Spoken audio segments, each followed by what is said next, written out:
नमस्कार विद्यार्थियों, मैं Singuram, assistant professor Hindi, government college Bhatru 12।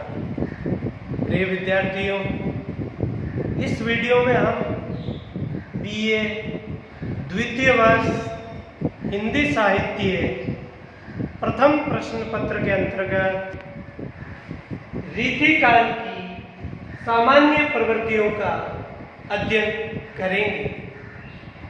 विद्यार्थियों, इसके पूर्व वीडियो में हमने रीतिकाल का नामकरण, सीमांकन और वर्गीकरण का अध्ययन किया और इसके साथ ही रीतिकाल की विभिन्न परिस्थितियों का भी अध्ययन किया। इस काल में रीतिकाल की सामान्य प्रवृत्तियों का विस्तार से अध्ययन करेंगे। विस्तार से अध्ययन करने से पहले एक बार सभी बिंदु देख लेवे, नोट कर लेवे। नंबर 1 श्रृंगारिकता, नंबर 2 आलंकारिकता। आप ध्यान रखें कि यह बड़ा प्रश्न आता है ऐसा कि रीतिकाल की प्रमुख प्रवृत्तियों का या विशेषताओं का वर्णन कीजिए, तो आपको ये बिंदु लिख करके इनका विस्तार से उल्लेख करना है। तीसरा लक्षण ग्रंथों का निर्माण। चौथा मौलिक चिंतन का अभाव। पांचवा नारी के प्रति संकीर्ण दृष्टिकोण। छठा कला पक्ष की प्रधानता। सातवां चमत्कार व पांडित्य प्रदर्शन। आठवां प्रकृति चित्रण। नववां बहुज्ञता। अब एक एक बिंदुओं का वापस विस्तार से अध्ययन कर लेते हैं। नंबर 1 श्रृंगारिकता। श्रृंगारिकता की प्रवृत्ति रीतिकाल में सर्वत्र प्रचुरता के साथ दृष्टिगोचर होती है। श्रृंगार वर्णन रीति काव्य का प्रमुख प्रतिपाद्य है। यद्यपि रीतिकालीन कवियों का वर्ण्य विषय नायिका भेद, नक्सिक, अलंकार आदि का लक्षण प्रस्तुत करता है, फिर भी उनके माध्यम से श्रृंगार का प्रतिपादन किया गया है। वास्तव में यही श्रृंगार उनका मुख्य प्रतिपाद्य है। श्रृंगार सांचा चाहे जैसा भी हो, उसमें ढली श्रृंगारिकता ही थी। डॉक्टर नगेंद्र के उपयुक्त शब्दों में रीतिकालीन श्रृंगारिकता का एक विशद और निष्पक्ष विवेचन है।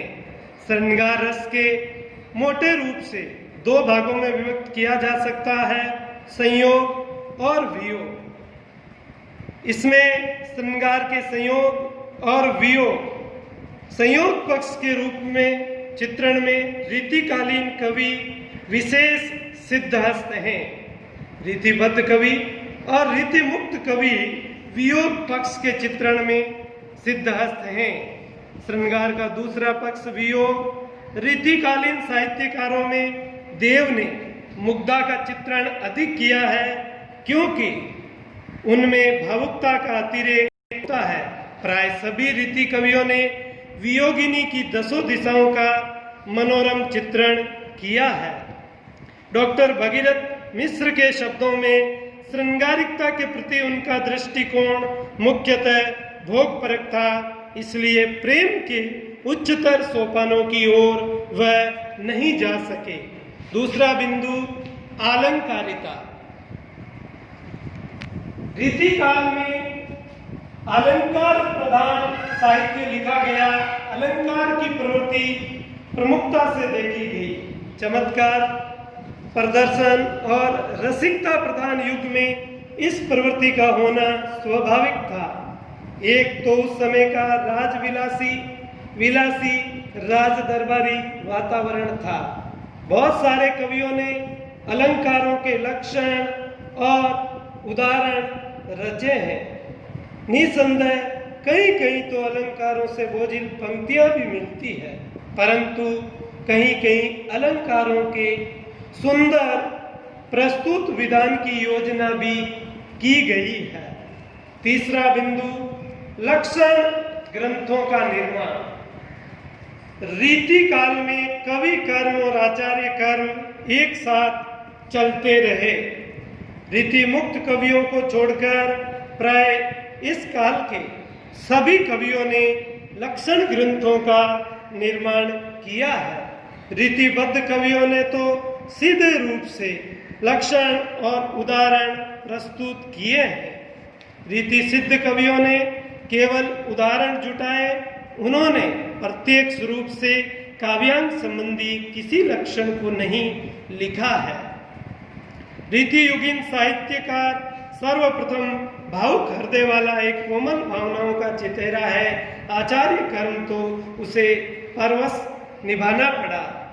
कुछ ऐसी परिपाटी चल गई कि कोई भी कवि रीति शास्त्र के ज्ञान के बिना राज दरबार में आदर का पात्र नहीं बन सकता था। फलतः सभी कवियों ने पांडित्य प्रदर्शन किया और लक्षण ग्रंथों के निर्माण में सफलता मिली। हालांकि इनका चिंतन मौलिक नहीं था। अगला, मौलिक चिंतन का अभाव। रीतिकालीन कवियों ने संस्कृत काव्य शास्त्र की जो परंपरा है उसका अनुसरण करते हुए अपने लक्षण ग्रंथ लिखे और उसमें लक्षण और उदाहरण प्रस्तुत किए। उसमें मौलिक चिंतन का अभाव देखा जाता है। अगला, नारी के प्रति संकीर्ण दृष्टिकोण। रीतिकालीन कवियों में नारी के प्रति संकीर्ण दृष्टिकोण था। उनके सामने नारी का एक ही रूप था और वह था विलासिनी प्रेमिका का। नारी उनके लिए एकमात्र भोग विलास का उपकरण मात्र थी। नारी के अन्य रूपों गृहिणी, जननी, देवी, भगिनी आदि पर उनकी दृष्टि पड़ी ही नहीं। वे तो नारी शरीर के सौंदर्य सरोवर में सतह पर ही गोते खा रहे थे। नारी जीवन के सामाजिक महत्व, उसके श्रद्धामय रूप और उनकी मातृशक्ति को वह देख ही नहीं सके। आचार्य हजारी प्रसाद का रीतिकालीन श्रृंगार भावना को रुग्ण भावना बताना उपयुक्त ही है।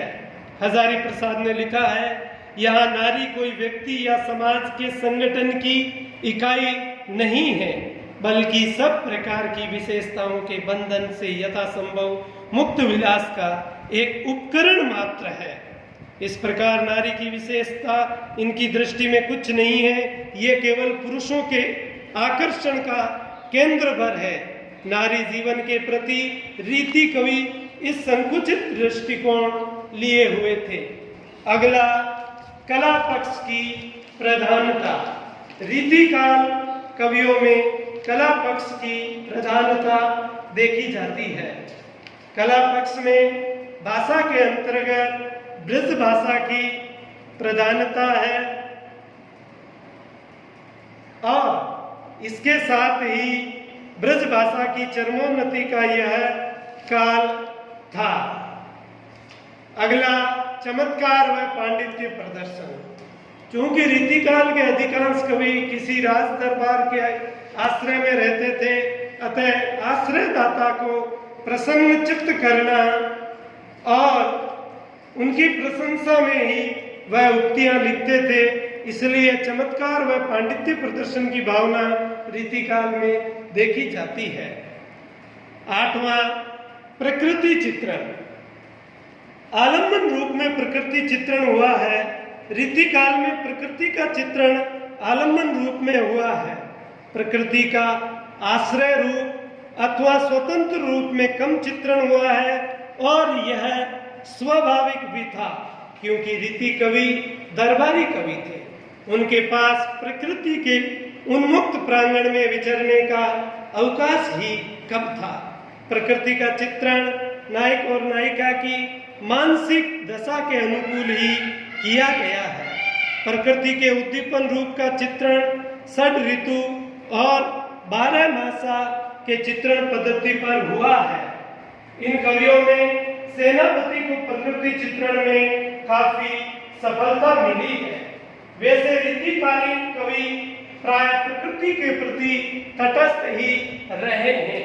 अंतिम बिंदु बहुज्ञता। रीतिकालीन कवियों ने अनेक विषयों पर लिखा है, इससे उनकी बहुज्ञता सिद्ध होती है। तो इस वीडियो में हमने रीतिकाल की प्रमुख प्रवृत्तियों का अध्ययन किया। धन्यवाद।